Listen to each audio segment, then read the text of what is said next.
دنیا میں دین کے کام بہت ہیں.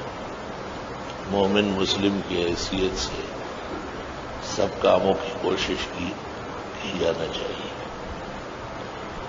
لیکن دو کام ایسے ہیں جن کا کوئی بدل نہیں. ایک نمازوں کی پابندی، تمام خیر اور حسنات اس کے تابع ہیں، اور دوسرا قرآن کریم سے تعلق، محبت.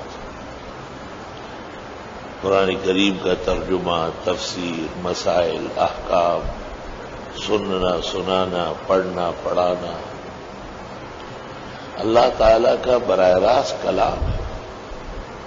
تکلم اللہ بالقرآن فهو کلام اللہ بلا ارتیاب فی الارض والسماء. ما کنت تدری ما الکتاب ولا الایمان. حضرت ہم نے قرآن اور ایمان کی تفصیلات عطا کی. بھئی محلے میں تفسیر کا دورہ لیا ہے 3-4 گھنٹے، اس میں بھی زور لگاؤ. صرف 6 نمبروں کے لیے آستین چڑھا کے اعلان کرنا کافی نہیں ہے.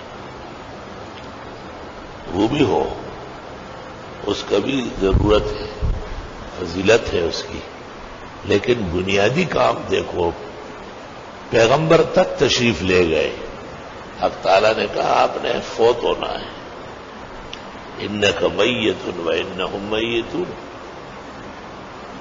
لیکن جب قرآن کا نمبر آیا تو کہا نہیں، یہ رہے گا. اس کے بغیر دنیا میں ہدایت کا کام نہیں ہو سکتا. انا نحن نزلنا الذکر وانا لہ لحافظون. ترمذی شریف فضائل قرآن کی بالکل آخری حدیث ہے. جناب رسول اللہ صلی اللہ علیہ وسلم فرماتے کہ اللہ تعالیٰ فرماتے ہیں، یعنی حدیث قدسی. حدیث قدسی اس کو کہتے ہیں کہ جو نبی کو بغیر واسطہ ملک کے القاء ہوتا ہے. واسطہ ملک جب ہو تو یا قرآن ہے یا احادیث ہے. اس براہ راست نبی کی روح میں اللہ کی طرف سے پھونکا جاتا ہے، اور پھر وہ آپ نسبت اللہ کی طرف کرتے. قال اللہ تعالی انی اوتیت اہل القرآن افضل ما اوتی السائلین. جتنے مانگنے والے ہیں ان کو جتنا میں دیتا ہوں، قرآن والوں کو وہ سارا بن مانگے دیتا ہوں، تو میرے کام میں لگے ہوئے ہیں. اس عاجز اور فقیر کے خیال میں فضائل قرآن میں اس سے بڑی روایت میری نظر سے نہیں گزری، جس میں مانگنے سے، دعا کرنے سے بھی صاحب قرآن کو بری کر دیا.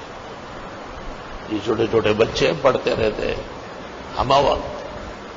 مجھے یاد ہے عید کے دن بھی حافظوں کی چھٹی نہیں ہوتی. عید سے پہلے بھی کلاس لگتی تھی.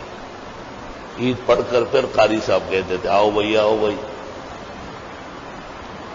بعد میں کئی مولانا مفتی محمود نے حضرت بنوری کو کہا کہ عید کو تو چھٹی کرو.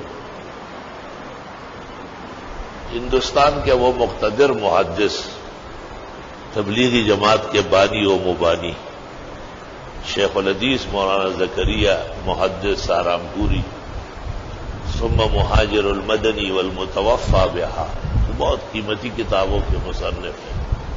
ہمارے ہاں سند اور دستاویز کی حیثیت رکھتے ہیں حضرت شیخ الحدیث صاحب.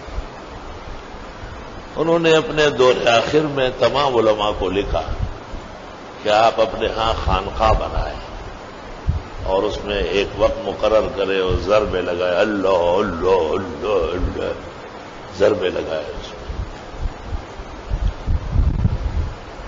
اس طرح ایک خط حضرت الاستاذ مولانا یوسف بنوری کو بھی آیا. آپ نے حضرت شیخ کو لکھا کہ ہمارے ہاں ہم وقت قرآن شریف پڑھا جاتا ہے، اس لیے خانقاہی نظام اور ضربوں کی کوئی ضرورت نہیں. اس سے کروڑوں درجے بہتر کام قرآن کریم کے پڑھنے پڑھانے سے جاری ہو سکتی ہے. اور وہ خط آج کل ذکر اللہ کی اہمیت میں شائع ہے. فرمایا ہمارے ہاں طالب علم ہم وقت قرآن شریف پڑھتے ہیں، جہاں قرآن پڑھا جاتا ہو وہاں ہدایت کے چشمے پھوٹتے ہیں۔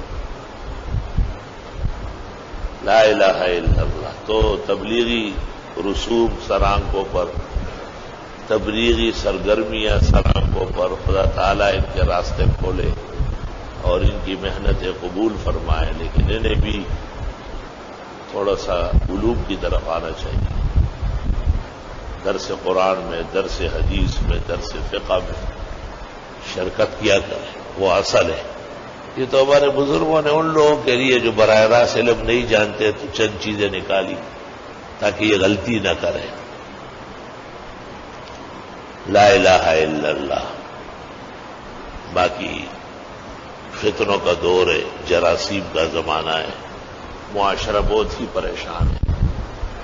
ایسے میں ذکر کی بھی اہمیت ہے، دعاؤں کی بڑی اہمیت ہے۔ قرآن جیسے عمل کوئی نہیں ہے، نہ آسمانوں میں نہ زمین میں۔ بس آدمی قرآن ہی کا ہو کے رہ جائے۔